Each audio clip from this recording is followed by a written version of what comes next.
السلام علیکم بچوں، نظریہ پاکستان جو کہ سبق نمبر 10 ہے سیکنڈ ایئر کی اردو کا اور آخری سبق بھی ہے، اس کو پڑھتے ہیں۔ مسلمانوں نے ہمیشہ رواداری کو اپنا شیوا بنایا ہے۔ رواداری بولتے ہیں برداشت کرنے کو، شیوا یعنی کہ اپنا طریقہ بنایا ہے۔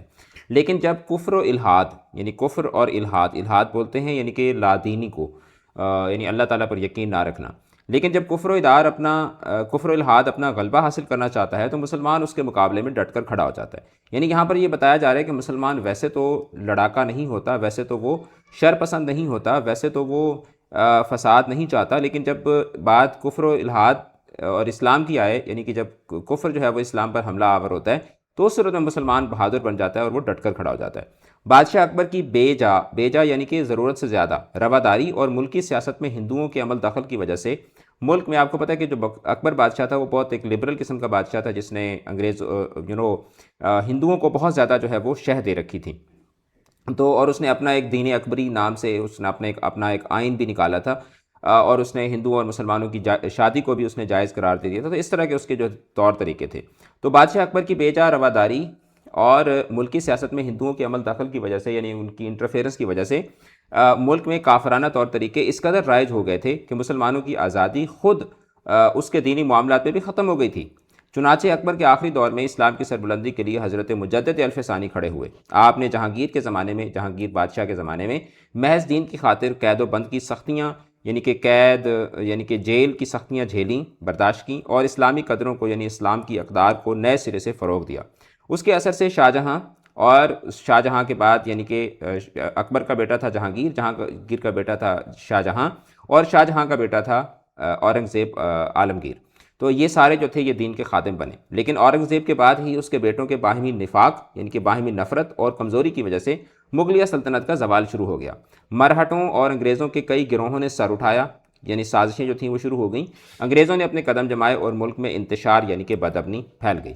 لیکن ایسے گئے گزرے حالات میں بھی قوم کو فروغ دینے اور اسلام کو سر بلند کرنے کے لیے کوششیں جاری رہیں۔ چنانچہ میسور کے سلطان حیدر علی اور اس کے بیٹے سلطان ٹیپو نے نہ صرف ہندوؤں اور انگریزوں کا مقابلہ کیا، بلکہ افغانستان، ترکی اور پھر فرانس کو بھی اپنے ساتھ ملانے کی کوششیں کیں، لیکن ملک کے دوسرے سرداروں نے ساتھ نہیں دیا، یعنی کہ جو باقی مسلمان سردار تھے ان کی غداری کی وجہ سے اور ان کی کمزوری کی وجہ سے سلطان ٹیپو جو تھے ان کو کامیابی حاصل نہ ہوئی، اور بالآخر سلطان ٹیپو جو تھے وہ بھی 1899 میں شہید ہو گئے تھے۔ اسی زمانے میں شاہ ولی اللہ دہلوی اور ان کے صاحبزادوں نے مسلمانوں کی اخلاقی اور معاشرتی برائیوں کو دور کرنے کی تحریک شروع کی، اور پھر ان کے پوتے شاہ اسماعیل نے اپنے مرشد سید احمد بریلوی کے ساتھ اسلامی اصولوں کو دوبارہ رائج کرنے یعنی دوبارہ لاگو کرنے اور ملک کو غلامی سے آزاد کروانے کی کوششوں میں 1831 میں اپنی جانیں قربان کی، اور ان کی دونوں کی جو قبریں ہیں وہ آپ کو بالا کوٹ میں پاکستان میں ملتی ہیں۔ تاہم انہوں نے مسلمانوں کے دلوں میں جوش اور ولولہ پیدا کر دیا۔ چنانچہ 1857 کی جنگ آزادی میں مسلمانوں نے پھر اپنے قدم جمانے کی کوشش شروع کی، لیکن اس وقت انگریزی اقتدار جو تھا وہ کیا ہو چکا ہوا تھا، مستحکم ہو چکا ہوا تھا، اس لیے انہیں کامیابی نہ ہو سکی۔ اس زمانے میں سر سید نے مجبوراً انگریزوں سے مفاہمت کا مطلب ہوتا ہے سلو، مفاہمت کو غنیمت جانا، انہوں نے کہا کہ ہم ان سے لڑ تو سکتے نہیں ہیں، ان سے صلح کر لیں پھر، اور مسلمان قوم کی اخلاقی اور تہذیبی اصلاح پر توجہ دی، یعنی مسلمانوں کو اخلاقی اعتبار سے اور تہذیبی اعتبار سے یعنی سویلائزیشن کے اعتبار سے مسلمانوں کو کریکٹ کرنے پر انہوں نے توجہ دی، اور ان کے دلوں سے احساس کمتری کو دور کرنے کی بھی کوشش کی، کیونکہ اس وقت ہندو اور انگریز جو تھے ان کی ساز باز سے مسلمان جو تھے وہ بہت زیادہ انفیریورٹی کمپلیکس کا شکار ہو گئے تھے۔ مسلمانوں کو یعنی کہ کی پوسٹوں کے اوپر جابز ہی نہیں ملتی تھیں، مسلمان بالکل یعنی کہ انفیریئر ہو چکے ہوئے تھے، تو ان کے اندر جو انفیریورٹی کمپلیکس ہے وہ بہت زیادہ بڑھ گیا تھا۔ تو در حقیقت یہ پورا کا پورا اب تک جو ہم نے چیزیں پڑھی ہیں اس کے اندر آپ کو بتایا جا رہا ہے کہ مسلمانوں کی حالت کس طریقے تھی، مسلمانوں کی سچویشنز کیا تھیں، مسلمانوں کی سٹرگل کیا تھی، اور یہ سارا کانٹیکسٹ جو ہے وہ یہاں پر آپ کو سمجھانے کی کوشش کی جا رہی ہے۔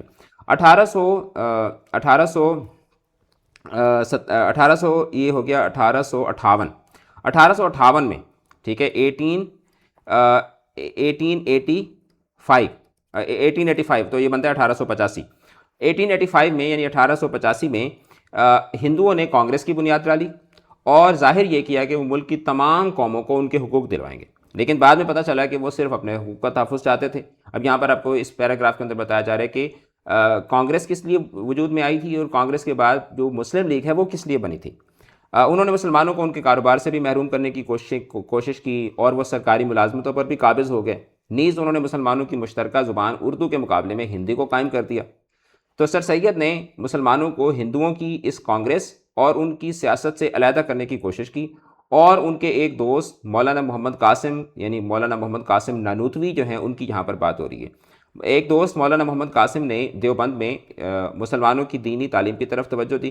تو مولانا محمد قاسم نانوتوی جو ہیں، یہ در حقیقت دارالعلوم دیوبند کے بانی ہیں۔ دارالعلوم دیوبند جو ہے، جو کہ مسلمانوں کا ایک بہت بڑا مدرسہ ہے، بر صغیر پاک و ہند کا، یعنی آپ کہہ سکتے ہیں کہ سب سے بڑی جو ہے وہ دینی درسگاہ ہے۔ تو اس کے جو بانی ہیں مولانا محمد قاسم نانوتوی رحمۃ اللہ علیہ، ان کی یہاں پر بات کی جا رہی ہے۔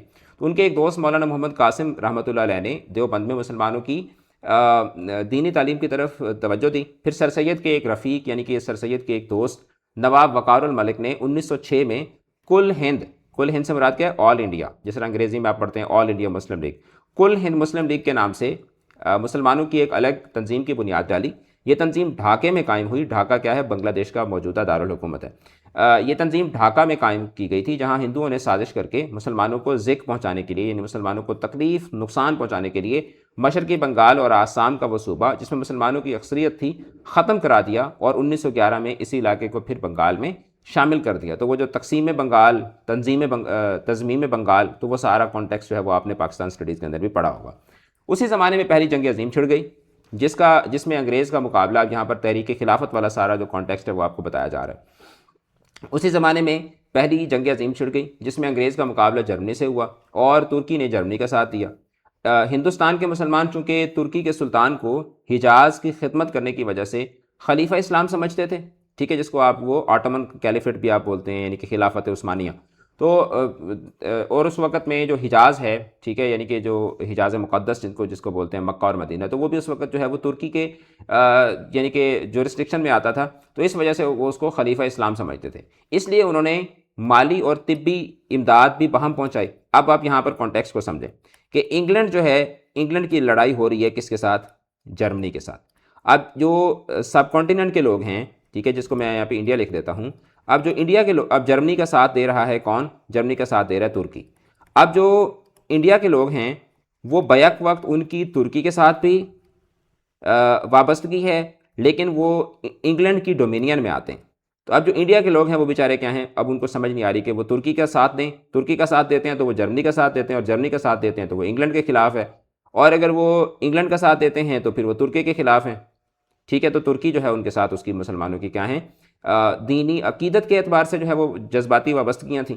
تو اب یہ اس وقت کیا تھی؟ سچویشن بنی ہوئی تھی۔ تو ہندوستان کے مسلمان چونکہ ترکی کے سلطان کو حجاز کی خدمت کرنے کی وجہ سے خلیفہ اسلام سمجھتے تھے، اس لیے انہوں نے مالی اور طبی امداد بھی بہم پہنچائی۔ تو اب سوال پوچھا جا سکتا ہے کہ انہوں نے ترکی کی مدد کیوں کی تھی؟ تو وہ اس لیے کی تھی کیونکہ ترکی میں کیا تھا، وہ جو ترکی کا جو بادشاہ تھا، جو سلطان تھا، وہ حجاز مقدس کی خدمت کرنے کی وجہ سے خلیفہ اسلام سمجھا جاتا تھا۔ اب جب انہوں نے انڈیا کے مسلمانوں نے جب ترکی کی حکومت کی، تو اس سے کیا ہوا کہ حکومت برطانیہ کو مسلمانوں سے اناد پیدا ہو گیا، دشمنی پیدا ہو گئی۔ لیکن انہوں نے یہاں کے مسلمانوں سے وعدہ کیا کہ اگر ہمیں اس جنگ میں کامیابی حاصل ہوئی تو ہم کسی طرح بھی ترکی کو مزید نقصان نہیں پہنچائیں گے، کیونکہ یہاں کے جو مسلمان تھے وہ اس چیز کو لے کر ریسٹ لیس تھے کہ کہیں اگر خدا نہ خواستہ جرمنی کو شکست ہوتی ہے تو انگلینڈ جو ہے وہ ترکی کو نقصان نہ پہنچائے۔ تو لیکن انگریزوں نے وعدہ کیا کہ اگر اس جنگ میں ہمیں کامیابی ہوئی تو ہم کسی طرح بھی ترکی کو مزید نقصان نہیں پہنچائیں گے۔ یہ وعدہ محض ایک فریب تھا، یعنی ایک دھوکہ تھا۔ چنانچہ جب انگریزوں کو فتح ہوئی تو وہ اپنے وعدے سے پھر گئے، اور انہوں نے ترکی کی وسیع سلطنت کے ٹکڑے ٹکڑے کر دیے۔ ایون یہ جو اسرائیل ہے، یہ بھی در حقیقت کیا تھی؟ انگریزوں کی ہی شرارت تھی، ٹھیک ہے۔ انہوں نے ہی اسرائیل کو جو ہے نا، یہ ساری جو یعنی کہ جو لیجیٹیمیسی ہے، یہ انگریزوں نے ہی پرووائڈ کی تھی۔ تو یہ ساری سازش کے پیچھے اگر دیکھا جائے تو انگلینڈ ہے۔ سب سے بڑا شیطان جو ہے نا، وہ آپ کہہ سکتے ہیں کہ اس پورے کانٹیکس میں انگلینڈ ہے۔ یہاں کے مسلمانوں کو فریب کی وجہ سے بہت تکلیف پہنچی، اور انہوں نے خلافت کے تحفظ کے لیے مولانا محمد علی جوہر اور ان کے بڑے بھائی مولانا شوکت علی کی رہنمائی میں تحریک خلافت شروع کی۔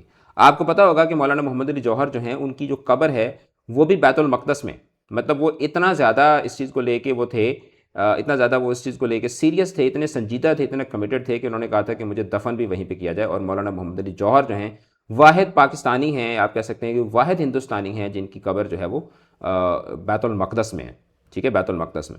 اچھا، لیکن اسی زمانے میں ہندوؤں نے مسلمانوں کو ہندو بنانے کے لیے شدھی کی تحریک شروع کی، ٹھیک ہے، اور ان کو ختم کرنے کے لیے سنگٹن کی تحریک بھی چلائی۔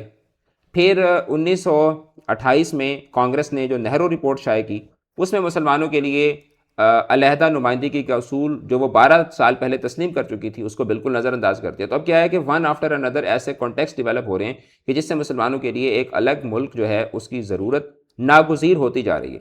پھر تو مسلمانوں میں بڑا جوش پیدا ہوا اور انہیں یقین ہو گیا کہ چونکہ ان کا دین، ان کی تہذیب اور ان کی معاشرت سب کچھ غیر مسلموں سے مختلف ہے، اس لیے کسی حالت میں ہندوؤں سے تعاون نہیں ہو سکتا.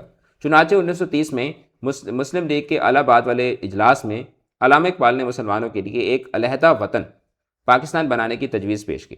4 سال کے بعد جب قائد اعظم محمد علی جناح نے مسلم لیگ کی صدارت کا عہدہ مستقل طور پر قبول کیا تو انہوں نے حالانکہ جو قائد اعظم ہیں یہ بھی پہلے کانگریسی تھے، پھر انہوں نے کانگریس بھی اسی بنیاد پر چھوڑی اور پھر یہ مسلم لیگ میں آئے اور مسلم لیگ کی صدارت کا عہدہ جو ہے وہ انہوں نے مستقل طور پر قبول کیا. تو انہوں نے اس تجویز کو عملی جامہ پہنانے کی، یعنی اس تجویز کو حقیقت بنانے کی کوشش شروع کر دی. آخرکار 23 مارچ 1940 کو انہوں نے لاہور کے اجلاس میں واضح طور پر، جس کو قرارداد پاکستان بھی کہا جاتا ہے، اور یعنی کہ انہوں نے لاہور کے اجلاس میں واضح طور پر اعلان کر دیا کہ جن علاقوں میں مسلمانوں کی اکثریت ہے وہاں ایک آزاد مسلم ریاست قائم کی جائے. اس اعلان کو قرارداد پاکستان کہتے ہیں، جس کی روح سے مسلمانوں کی آزاد اور خود مختار یعنی کہ انڈیپینڈنٹ حکومت قائم کرنے کا فیصلہ ہوا. یہاں یہ سمجھ لینا ضروری ہے کہ دنیا میں یہ امپورٹنٹ پیراگراف ہے، یہاں یہ سمجھ لینا ضروری ہے کہ دنیا میں قومیت کی یعنی نیشنل آئیڈینٹی کی تشکیل کی، یعنی قومیت کو کسی قوم کو بنانے کی 2 بنیادیں ہیں. ایک وہ جو مغربی مفکرین نے قائم کی ہے اور دوسری وہ جو رسول مقبول صلی اللہ علیہ وسلم کی قیام کی ہوئی ہے. اہل مغرب نے یعنی جو ویسٹرن فلسفی ہے اس کے مطابق خاندانی، نسلی اور قبائلی بنیادوں میں ذرا وسعت پیدا کر کے تھوڑا سا اس کو فلیکسیبل کر کے قومیت کی بنیاد جو ہے وہ جغرافیائی حدود پر استوار کی، یعنی کہ جغرافیائی حدود پر انہوں نے قائم کی اور کہا کہ قوم جو ہے وہ وطن سے بنتی ہے. یہی وجہ ہے کہ اسی بنیاد پر وہ جرمنز جو ہیں وہ کہتے ہیں کہ جرمنی ہمارا ہے، انگلش جو ہیں وہ کہتے ہیں انگلینڈ ہمارا ہے، فرینچ کہتے ہیں کہ فرانس ہمارا ہے، لیٹوینز کہتے ہیں کہ لیٹویا ہمارا ہے، پولش کہتے ہیں کہ پولینڈ ہمارا ہے. ٹھیک ہے، تو اس بنیاد پر انہوں نے جو ہے وہ خاندانی، نسلی اور قبائلی بنیادوں پر انہوں نے قومیت کی بنیاد رکھی. اس نظریے کی وجہ سے دنیا کے انسانوں کے درمیان تباہی کا جو دروازہ کھلا وہ 2 عالمی جنگوں کے ہونے سے بخوبی ظاہر ہے. جب آپ کہتے ہیں کہ میں پٹھان ہوں، تو پنجابی ہے، وہ کہتا ہے تو بلوچی ہے، میں پٹھان ہوں، میں پنجابی ہوں، میں سندھی ہوں، میں کشمیری ہوں، تو جب آپ اس بنیاد پر کریں گے تو پھر آپ کیا کر رہے ہوتے ہیں؟ در حقیقت آپ دوسرے کو آؤٹ کاسٹ کر رہے ہوتے ہیں اور اس کی بنیاد پر پھر کیا ہوتا ہے؟ نفرتیں پیدا ہوتے ہیں. تو یہ وطنی قومیت ہی کی بنیاد پر لڑی گئی تھیں جتنی بھی جو جنگیں ہوئی ہیں، اور یہ وطنی قومیت جنوبی ایشیا کے مسلمانوں کو تحفظ دینے میں تو بالکل ہی ناکام تھی، کیونکہ جنوبی ایشیا کے مسلمان اس نظریے کے تحت ایک مجبور اقلیت بن جاتے. یعنی اگر اس کانٹیکس کی بنیاد پر دیکھا جائے تو پھر تو ہندو کہیں گے کہ ہندوستان تو ہمارا ہے، تو مسلمان تو یہاں سے نکلیں. تو ایک تو یہ کانٹیکس تھا جس کے اندر یہ والا پرابلم پایا جاتا ہے. قومیت کی دوسری بنیاد وہ ہے جو رسول مقبول صلی اللہ علیہ وسلم نے ملت اسلامیہ کی تشکیل کرتے وقت قائم فرمائی اور جو مغرب کی تصور قومیت سے جدا ہے. جیسا کہ علامہ اقبال نے بھی فرمایا ہے کہ اپنی ملت پر قیاس اقوام مغرب سے نہ کر، یعنی اپنی قوم ہونے کی اپنی جو آئیڈینٹی ہے اس کو اگر مسلمان فار ایگزامپل ہم پاکستانی ہیں، ہم کہیں کہ اچھا یار میں پاکستانی ہوں، اس کا مطلب ہے کہ افغانی جو ہے وہ میرے بھائی نہیں ہیں، یا ایرانی میرے بھائی نہیں ہیں، یا ترک میرے بھائی نہیں ہیں، یا ازبک میرے بھائی نہیں ہیں، ٹھیک ہے، یا تاجک میرے بھائی نہیں ہیں، یا آذری میرے بھائی نہیں ہیں، تو پھر تو مسئلہ ہو جائے گا، پھر تو یہ ہمارے آس پاس کے جتنے بھی مسلمان ہمارے ممالک ہیں یہ سب ہمارے دشمن بن جائیں گے. تو اس لیے علامہ اقبال کہہ رہے ہیں کہ وہ ہے نا کہ بتان رنگ و بو کو توڑ کر ملت میں گم ہو جا، نہ ایرانی رہے باقی، نہ تو رانی نہ افغانی، کہ یہ سب ختم کر دو. تو علامہ اقبال فرماتے ہیں کہ اپنی ملت پر قیاس اقوام مغرب سے نہ کر، خاص ہے ترکیب میں قوم رسول ہاشمی، ان کی جمعیت کا ہے ملک و نسب پر انحصار، قوت مذہب سے مستحکم ہے جمعیت تیری. کہ ہم مسلمان جو ہیں وہ کیا ہیں؟ وہ مذہب کی بنیاد پر اکٹھے ہوتے ہیں. پھر وہ یہ فرق نہیں رہتا کہ جو ہے نا وہ آپ پنجابی ہیں، بلوچی ہیں، سندھی ہیں، کشمیری ہیں، پٹھان ہیں، تو یہ چیزیں پھر بالکل کیا ہو جاتی ہیں؟ یہ نیگلیجبل ہو جاتی ہیں. سب سے بڑی ہماری آئیڈینٹی یہ ہوتی ہے کہ ہم کیا ہیں؟ مسلمان ہیں. مسلمانوں کی قومیت، اب یہ ایک امپورٹنٹ پیراگراف ہے، مسلمانوں کی قومیت ایک نظریاتی قومیت ہے، یعنی کہ we are ideological nation, we are not just a geographical nation. کیونکہ جغرافیائی اعتبار سے تو ہو سکتا ہے کہ جو افریقہ کا مسلمان ہے اس کی نسل، اس کا رنگ، اس کی زبان وہ مختلف ہو، لیکن وہ میری قوم کا فرد ہے کیونکہ وہ مسلمان ہے.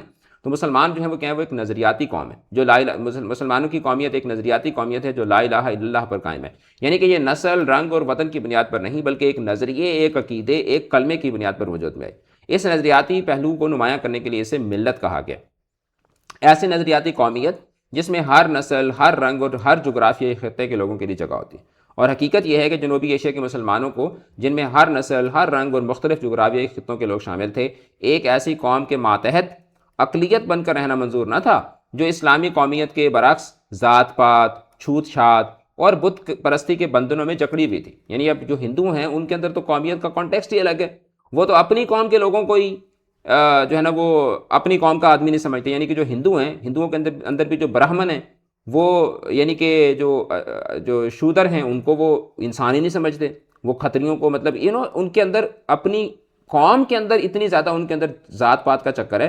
تو ایک ایسی قوم کو آپ اپنا لیڈر بنا کے کیسے رہ سکتے ہیں جب آپ مسلمان ہو اور آپ سمجھتے ہو کہ جی مسلمان جو ہیں ان کے اندر تو یہ والا چکر ہی نہیں ہے۔ چنانچہ انہوں نے اپنی جداگانہ قومیت یعنی اسلامی قومیت کی بنیاد پر اپنے لیے ایک جدا وطن کا مطالبہ کیا جس میں وہ اپنے عقیدے، اپنے نظریہ زندگی، اپنے طرز معاشرت کے مطابق زندگی بسر کر سکیں اور ایک مسلمان کی حیثیت سے دور جدید کے چیلنج کا مقابلہ کر کے اپنے مستقبل کو سنوار سکیں۔ ہمیں اس بات کو اچھی طرح ذہن نشین کر لینا چاہیے کہ نظریہ پاکستان میں اسلامی زندگی اور قدروں کا بنیادی تصور جو ہے وہ بنیادی حیثیت رکھتا ہے کہ نظریہ پاکستان میں جو سینٹرل ویلیو ہے وہ کیا ہے، وہ اسلامی لائف سٹائل کی ہے۔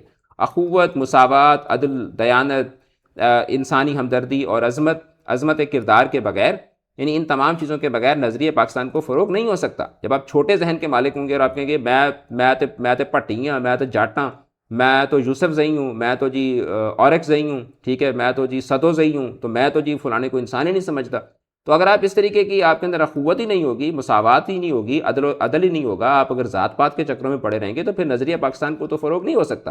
نظریہ پاکستان کا مقصد محض ایک حکومت قائم کرنا نہیں تھا، کیونکہ مسلمانوں کی حکومتیں ایشیا اور افریقہ میں پہلے سے موجود تھیں۔ اگر ایک حکومت ہی قائم کرنا مراد ہوتا تو حکومتیں تو مسلمانوں کے پاس آلریڈی بھی تھیں۔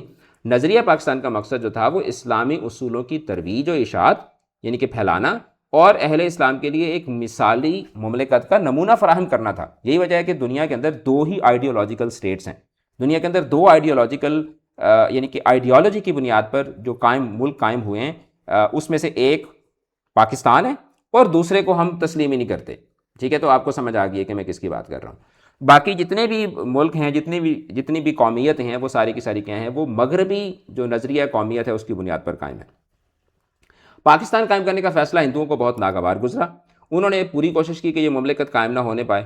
ان کے پاس دولت اور طاقت تھی، جنوبی ایشیا میں ان کی اکثریت تھی، لیکن چونکہ قیام پاکستان کا مطالبہ حق اور انصاف پر مبنی تھا، اس لیے حکومت برطانیہ کو مجبور ہونا پڑا اور قائد اعظم محمد علی جناح کی پرخلوص قیادت مسلمانوں کے یقین، اتحاد اور عمل پہم کا مطلب ہوتا ہے مسلسل عمل کی وجہ سے 14 اگست 1947 کو پاکستان معرض وجود میں آیا۔ پاکستان نے اپنے قیام سے اب تک بہت بڑی ترقی کی ہے اور اس کا شمار دنیا کے اہم ملکوں میں ہوتا ہے۔ اگر ہم یہ چاہتے ہیں کہ پاکستان اور زیادہ ترقی کرے اور ہمیشہ ترقی کرے تو ہمیں نظریہ پاکستان کو ہر وقت پیش نظر رکھنا پڑے گا، یعنی کہ اپنے ذہن میں رکھنا پڑے گا۔ اس کی بدولت ہم پاکستان کو زیادہ مستحکم اور شاندار بنا سکتے ہیں۔ نظریہ پاکستان کا مقصد پاکستان کو ایک اسلامی اور فلاحی مملکت بنانا ہے۔ ہمیں کوئی ایسا قدم نہیں اٹھانا چاہیے جس کی وجہ سے اللہ اور اس کے رسول صلی اللہ علیہ وسلم کے سامنے شرمندہ ہونا پڑے۔ ہمارا جینا اور مرنا پاکستان کے لیے ہونا چاہیے، قومی مفاد کے سامنے ذاتی مفاد کو دل سے نکال دینا چاہیے، ہر قسم کی گروہ بندی سے بالاتر ہو کر تمام پاکستانیوں کی فلاح و بہبود کی خاطر کوشش کرنا نظریہ پاکستان کو فروغ دینا ہے۔ یعنی نظریہ پاکستان کو فروغ کیسے ملے گا؟ جب ہم ہر قسم کی گروہ بندی سے بالاتر ہو کر صرف پاکستان کی فلاح و بہبود کی کوشش کریں گے۔ اگر ہم نے نظریہ پاکستان کو پیش نظر رکھا اور اپنی سیرت اور کردار اس کے مطابق ڈھالنے کی کوشش کی تو دنیا کی دوسری قوموں میں بھی ہمیں امتیاز حاصل ہوگا، یعنی امتیاز حاصل ہوگا کہ ایک منفرد مقام حاصل ہوگا، اور ہم اسلامی اصولوں کی زندگی میں پاکستان کو توانا، یعنی کہ توانا کا مطلب ہوتا ہے طاقتور، مستحکم یعنی سٹیبل، شاندار اور پرعظمت بنانے میں پوری طرح کامیاب ہوں گے انشاءاللہ۔ یہ جناب آخری چیپٹر تھا، بڑا سمپل سا مطلب سیلف ایکسپلینیٹری چیپٹر تھا جس کو ہم نے پڑھا۔ اس کے ساتھ ہی ہمارا جو حصہ نثر ہے وہ اپنے اختتام کو پہنچا۔ چینل کے ساتھ جڑے رہیں، اسی طریقے سے آپ کو جو انگلش ہے آپ کی کتاب اس کے بھی چیپٹرز جو ہیں وہ 1 by 1 انشاءاللہ میں اس کو اپلوڈ کروں گا، اور you will get a lot of information, lot of updates about your personal grooming. آپ ایون 12 کر بھی لیں گے تو اس کے بعد بھی انگلش کی اکیڈمی جو ہے وہ آپ کی ایک ایڈکشن بن جائے گی، آپ یہاں پر جو ہے وہ انشاءاللہ آتے رہیں گے۔ تو پہلے سبق سے لے کر اب تک جو ہے آپ کو اگر یہ پوری سیریز جو ہے وہ آپ کو اچھی لگی، اگر آپ میری ایفرٹس کو، میری آپ کے لیے جو محنت ہے، اگر آپ اس کو ریگارڈ کرنا چاہتے ہیں تو اس کا ایک بہترین طریقہ یہ ہو سکتا ہے کہ آپ ان کو شیئر کر دیں تاکہ آپ کے جو کلاس میٹس ہیں، آپ کے سراؤنڈنگ میں جو لوگ ہیں ان تک یہ لیکچرز پہنچیں، اور ان کو بنانے کا جو مقصد ہے وہ یہی ہے کہ بچوں کے لیے چیزوں کو آسان کیا جائے تاکہ ہم اس پورے پروسیس کے اندر جو ہے وہ مل کے چیزوں کو بہتری کی طرف لے کے جا سکیں. چینل کو سبسکرائب کریں، اپنا رکھیے گا بہت زیادہ خیال. اگر آپ ہماری لائیو کلاسز کو جوائن کرنا چاہتے ہیں تو اس کے لیے آپ اکیڈمی کے نمبر پہ کانٹیکٹ کر کے ہماری لائیو کلاسز کو بھی جوائن کر سکتے ہیں. آل دا بیسٹ. خدا حافظ.